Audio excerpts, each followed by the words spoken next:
होळी विशेष आज आपण पुरणाचं नैवेद्याचं ताट बनवतोय। होळी रे होळी पुरणाची पोळी, पुरणाची पोळी बनवल्याशिवाय आपल्या होळीचा नैवेद्यच तयार होत नाही। आज आपण असाच नैवेद्य बनवणार आहे होळीसाठी, तोही कांदा लसूण न वापरता कसा बनवायचा आहे हे बघणार आहे। नमस्कार, मी सपना, सपनास इंडियन फूड्स कुकिंग रेसिपीमध्ये मी तुम्हा सर्वांचे स्वागत करते। होळी विशेष आज आपण पुरणपोळीचं संपूर्ण ताट बनवतोय। त्यासाठी परातीमध्ये पाणी, हळद, साखर, चवीनुसार आपण मीठ घेत आहे। साखर घेतल्यामुळे काय होतं, पोळीला छान असा कलर येतो, म्हणून इथं आपण साखर घेतलेली आहे। इथं आपण गव्हाचं पीठ घेतलेलं आहे। पीठ आपल्याला चाळून घ्यायचं आहे। पिठामध्ये जर अख्खा गहू वगैरे असेल तर तो चाळणीमध्ये तसाच राहतो, म्हणून पोळीसाठी पीठ घेताना चाळूनच घ्या। नाहीतर गहू जर राहिला तर पोळीमध्ये आपण पोळी तयार करताना तो मध्येच येतो, त्यामुळे पोळी फुटली जाते, म्हणून इथं पीठ आपण चाळून घेतलेलं आहे। पोळीचं कणिक मळताना आपण घट्टच मळून घेणार आहे, नंतर आपण तिला पाण्यामध्ये ठेवणार आहे। त्यासाठी आधी आपल्याला कणिक घट्ट मळून घ्यायची आहे। इथं बघा, मी अशा प्रकारे घट्ट अशी कणिक मळून घेतलेली आहे। थोडी ती परातीमध्ये सुद्धा मी मळून घेणार आहे।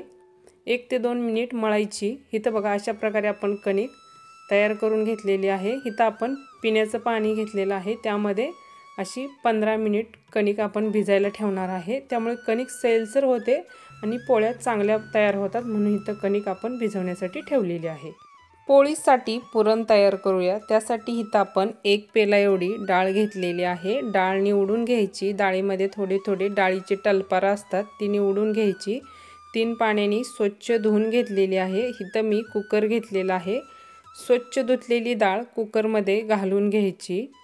नंतर त्यामध्ये थोडीशी हळद आणि तेल घालून घ्यायचं। त्यामुळे काय होतं, तेल घातल्यामुळे कुकरच्या जेव्हा शिट्ट्या होतात ना, तेव्हा पाणी बाहेर येत नाही, म्हणून इथं आपण तेल घातलेलं आहे। 5 पेला एवढं आपण पाणी घालून घेतलेलं आहे। झाकण लावायचं कुकरचं। गॅसवरती ठेवून पहिल्यांदा गॅसच्या फुल फ्लेमवरती 1 शिट्टी कुकरची करून घ्यायची। नंतर गॅसची फ्लेम मिडियम करायची आणि मिडियम फ्लेमवरती आपल्याला कुकरच्या 4 शिट्ट्या घ्यायच्या आहेत, तेव्हाच आपली डाळ ना चांगली शिजल्या जाते। इथं आपण कुकरच्या 5 शिट्ट्या करून घेतलेल्या आहेत। डाळ इथं आपण छान अशी शिजवून घेतलेली आहे। डाळ काढून घेऊया। त्यासाठी मी इथं स्टीलचं पातेलं ठेवलेलं आहे, त्याच्यावरती एक चाळण ठेवून जी कुकरमध्ये आपण शिजवून घेतलेली डाळ आहे ना, ती चाळणीमध्ये काढून घेतलेली आहे। खाली येळवणी आहे। येळवणीची नंतर आपण कटाची आमटी बनवणार आहे। छान होते आमटी। इथं बघा, डाळ आपण शिजले की नाही हे चेक करूया। त्यासाठी इथं मी बोटाने दाबून बघितलेलं आहे, छान अशी डाळ शिजलेली आहे। आता तीच डाळ 2 चमचे आपण येळवणीमध्ये घालून घेणार आहे। त्यामुळे काय होतं, कटाची आमटी छान लागते, म्हणून 2 चमचे डाळ मी येळवणीमध्ये टाकून घेतलेली आहे। गॅसवरती पातेलं ठेवलेलं आहे। त्या पातेल्यामध्ये डाळ, 1 वाटी एवढा गूळ घेतलेला आहे, ते घालून घेतलेला आहे। चवीनुसार आपण मीठ घालून घेत आहे, त्यामुळे पुरणाला छान अशी एक चव येते, म्हणून मीठ घालून घेतलेलं आहे। 1 चमचा तूप घालून घ्यायचं। तुपामुळे पुरण एकदम मऊसूत तयार होतं आणि पोळीमध्ये पण पटकन पुढं सरकलं जातं, म्हणून आपण 1 चमचा तूप घालून घेतलेला आहे। गॅसची फ्लेम फुल ठेवून पूर्णपणे गूळ ना वितळून घेतलेला आहे। नंतर मग असं आपण पावभाजीचा एक मॅशर घेतलेला आहे, पूर्णपणे डाळ मॅश करून घेतलेली आहे। नंतर आपण फ्लेवरसाठी जायफळ आणि विलायची पूड घालून घेतलेली आहे, त्यामुळे छान असा एक पुरणाला सुवास येतो, म्हणून इथं आपण विलायची पूड आणि जायफळ घालून घेतलेला आहे।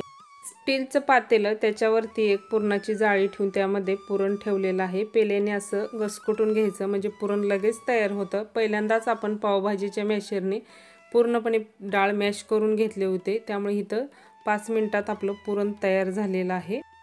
पुरण तयार झाल्यानंतर पुरण आपण गोळा करून त्याचा एक गोळा तयार करून घेणार आहे आणि तो गोळा एखाद्या पॅकबंद डब्यामध्ये ठेवायचा। जर वरती तसंच पुरण ठेवलं तर पुरण हडकलं जातं, त्यामुळे पॅकबंद डब्यामध्ये ठेवा। तोपर्यंत इथं आपण डाळ भाताचा कुकर लावून घेऊया। त्यासाठी आपण तांदूळ धुवून घेतलेला आहे, त्यामध्ये चवीनुसार आपण मीठ घालून घेणार आहे। इथं डाळ ही घेतलेली आहे, त्यामध्ये हळद, हिंग घालून घ्यायचा। नंतर आपण चवीनुसार मीठ घालून घेणार आहे। तेल टाकून घ्यायचं, त्यामुळे डाळ छान अशी शिजते, म्हणून त्यामध्ये आपण तेल टाकून घेतलेलं आहे।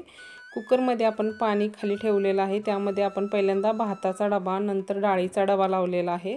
त्याच्यावरती इथं मी गॅसची प्लेट लावलेली आहे, कारण त्या मापची प्लेट नव्हती म्हणून मी गॅसची प्लेट लावून त्याच्यावरती एक प्लेट ठेवून त्यामध्ये बटाटे ठेवून घेतलेले आहेत। कुकरचं झाकण लावून कुकरच्या आपण 4 शिट्ट्या घेणार आहे। एकाच कुकरमध्ये आपल्या 3 गोष्टी शिजून होतात। इथं आता आपण कुकरसुद्धा थंड करून घेतलेला आहे, आता उघडून घेऊया। बटाटासुद्धा छान असा शिजलेला आहे। बटाट्याची प्लेट काढून घ्यायची। नंतर आपण आता डाळसुद्धा बाजूला काढून घेतलेली आहे। भातसुद्धा तयार झालेला आहे। डाळ इथं आपण फोडणीची नाही बनवणार, डाळीला फक्त मॅश करून घेणार आहे।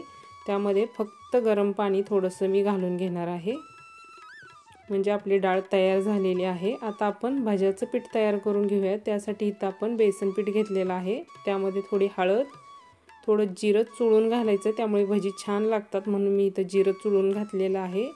धना पावडर, ओवा आपण चुळून घालायचा, कोथिंबीर जास्त घालून घेतलेली आहे, कोथिंबीरीची भजी बनवतोय। मिरच्या कापून घेतलेल्या आहेत, थोडंसं पाणी घालायचं आणि पीठ मिक्स करायचं। नंतर चवीनुसार मीठ घालून घेतलेलं आहे। इथं पीठ आता आपण एकदम जसं भाज्याला पाहिजे तसं तयार करून घेतलेलं आहे। आमटीसाठी वाटण तयार करूया। त्यामध्ये आपण खोबरं किसून घेतलेलं आहे, एक टोमॅटो चिरून घेतलेला आहे, कोथिंबीर, जिरं, मीठ, विलायची, धना पावडर, 2-4 काजू, आमटी मिळून येते म्हणून मी इथे 4 काजू घेतलेले आहेत, अद्रक घेतलेला आहे। असं आता वाटण आपण मिक्सरच्या भांड्यामध्ये बारीक पेस्ट तयार करून घेणार आहे। गॅसवरती पातेलं ठेवलेलं आहे, त्यामध्ये तेल घालून घेतलेलं आहे। तेल थोडंसं गरम होऊ द्यायचं। नंतर त्यामध्ये मोहरी, जिरी, कढीपत्ता, कोथिंबीर, हळद, 1 चमचा घरचा मसाला तेलामध्ये चांगला तळून घ्यायचा, त्यामुळे मसाला छान असा भाजला जातो। नंतर मग त्यामध्ये आपण जे वाटण तयार करून घेतलं होतं ना ते घालून घेतलेलं आहे। गॅसची फ्लेम फुल ठेवून आपण वाटणाला तेल सुटेपर्यंत चांगलं तेलामध्ये परतून घेतलेलं आहे। छान असं तेल सुटलेलं आहे। जेवढं वाटण तुम्ही छान असं भाजून घ्याल ना तेवढी आपली कटाची आमटी छान होते। इथं बघा छान असं वाटण आपलं भाजून झालेलं आहे, वाटणाने छान असं तेलही सोडलेलं आहे। त्यामध्ये आपण जी येळवणी ठेवली होती ना ती येळवणी घालून घेतलेली आहे। येळवणीला एक उकळी येऊ द्यायची, नंतर गॅसची फ्लेम लो करायची आणि लो फ्लेमवरती 5 मिनिट इथं आपण येळवणी शिजवून घेतलेली आहे। छान अशी इथं बघू शकता तुम्ही कटाची आमटी आपली तयार झालेली आहे। गॅसवरती कढई ठेवून त्यामध्ये 1 चमचा एवढं तेल घालून घेतलेलं आहे। त्यामध्ये मोहरी घालून घ्यायची, जिरी घालून घ्यायची, कढीपत्ता, मिरच्याचे काप घालून घेतलेले आहे। अद्रक आपण जाडसर असं वाटून घेतलेलं आहे, अद्रक जाडसर वाटून घालायचं, त्यामुळे बटाटा छान लागतो। कोथिंबीर घालून घेतलेली आहे, कोथिंबीर पण तेलामध्ये परतून घेतलेली आहे। हळद, हिंग, चवीनुसार मीठ आणि जो आपण मगा बटाटा शिजवून घेतला होता ना तो कट करून घेतलेला आहे तो घालून घ्यायचा आणि बटाटा चांगला तेलामध्ये परतून घ्यायचा। नंतर थोडीशी कोथिंबीर घालून घेतलेली आहे। नंतर मग मी परतून घेतलेला आहे, बटाटा आपला तयार झालेला आहे। गॅसवरती कढई ठेवून त्यामध्ये तेल घालून घेतलेलं आहे, तेल कडकडीत गरम करून घेतलेलं आहे। गॅसची फ्लेम मिडियमच आहे।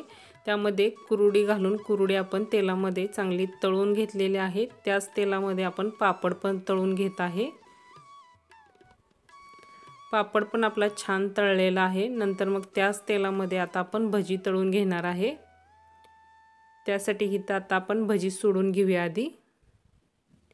भजी तळताना सुद्धा आपल्याला गॅसची फ्लेम मिडियमच ठेवायची आहे आणि मिडियमच फ्लेमवरती भजी चांगली आपल्याला तळून घ्यायची आहेत। भजी सुद्धा छान अशी तळून झालेली आहेत, आता काढून घेऊया। कणिक इथं आपण 15 मिनिट एवढी पाण्यामध्ये ठेवली होती, ती आता पाण्यामधून बाहेर काढायची आहे। 15 मिनिटच कणिक ठेवायची पाण्यामध्ये। नंतर इथं आपण काढून घेतलेली आहे, ती मळून घेतलेली आहे। थोडंसं तेल टाकून कणिक नंतर थोडीशी मळून घ्यायची। नंतर त्याचा एक असा गोल गोळा करून घ्यायचा आणि एका परातीत एका बाजूला ठेवून नंतर त्याच परातीमध्ये मी पोळीला लावण्यासाठी पीठ घेतलेलं आहे। पीठ आणि कणिक आपली तयार आहे। आता आपण पोळी तयार करण्यासाठी इथं कणकेचा गोळा घेतलेला आहे, तो हातावरती चांगला मळून घ्यायचा, नंतर पिठामध्ये घोळवून घ्यायचा। त्याची अशी एक पारी तयार करायची, त्यामध्ये नंतर आपण पुरण भरणार आहे। त्यासाठी इथे मी पारी तयार करून घेतलेली आहे। त्यामध्ये इथं आपण पुरणाचा गोळा घेतलेला आहे, तो आता कणकेमध्ये घालून अंगठ्याने खालच्या साईडला पुरण दाबून इथं नंतर आपण कणिक ना हाताने वरती सरकावत आणायची। कणिक वरच्या साईडला सरकावून जशी आपण मोदकाला शेंडी तयार करतो ना त्या पद्धतीची शेंडी तयार करायची आणि जी एक्स्ट्राची कणिक आहे ना ती त्याच गोळ्याला आतल्या साईडला चिटकावून घ्यायची, म्हणजे पुरण जास्त मातलं जातं। नंतर हुंडा पिठामध्ये घोळवायचा आणि पुरण आपल्याला आतमध्ये पसरवून घ्यायचं आहे। इथं पुरण आतमध्ये पसरवून घेतलेलं आहे। इथं पोळपाटावरती ठेवून इथं आपण आता लाटून घेत आहे। पोळी लाटताना एकदम आपल्याला हलक्या हाताने लाटायची आहे। जरी थोडं बेलनं आपण दाबून लाटलं ना पुरण बाहेर येतं, त्यामुळे पोळी लाटताना एकदम तुम्ही हलक्या हातानेच लाटून घ्या, कारण आपण कणिक पूर्णपणे सैल करून घेतलेली असते। इथं छान अशी आपली पोळीसुद्धा तयार झालेली आहे। गॅसवरती तवा आपण गरम करून घेतलेला आहे, त्यावरती पोळी घालून घेऊया। गॅसची फ्लेम मिडियमच आहे।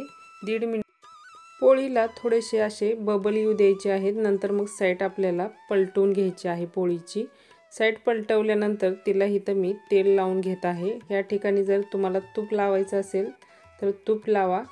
गॅसची फ्लेम मिडियमच ठेवा। मिडियम फ्लेमवरती 1 मिनिट आपण ह्या साईडने सुद्धा पोळी चांगली भाजून घेणार आहे। नंतर इथं आता साईड पलटवून घेत आहे। साईड पलटवल्यानंतर आपण पोळीला आता दुसऱ्या साईडला पण तेल लावून घेतलेलं आहे। दुसऱ्या साईडने पण मी 1 मिनिट एवढी पोळी भाजून घेतलेली आहे। छान अशी आपली पोळी भाजून झालेली आहे। जे काठ कच्चे वाटतात ना त्या काठाने अशी पोळी भाजून घ्यायची। आता आपल्या पोळ्याही तयार झालेल्या आहे। आता आपण ताट तयार करून घेऊया।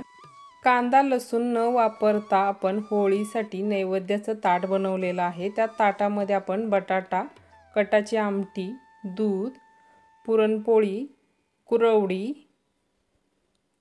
पापड, भजी, भात, भातावरती डाळ आणि गरम डाळीवरती तुपाची अशी मस्त अशी धार, संपूर्ण असं होळीचं नैवेद्याचं ताट तयार झालेलं आहे। जर तुम्हाला हा व्हिडिओ आवडला तर व्हिडिओला नक्की लाईक करा, शेअर करा, चॅनलला सबस्क्राईब करा, कमेंट करा। भेटूया अशाच एक नवीन आणि छानशा रेसिपीमध्ये। धन्यवाद।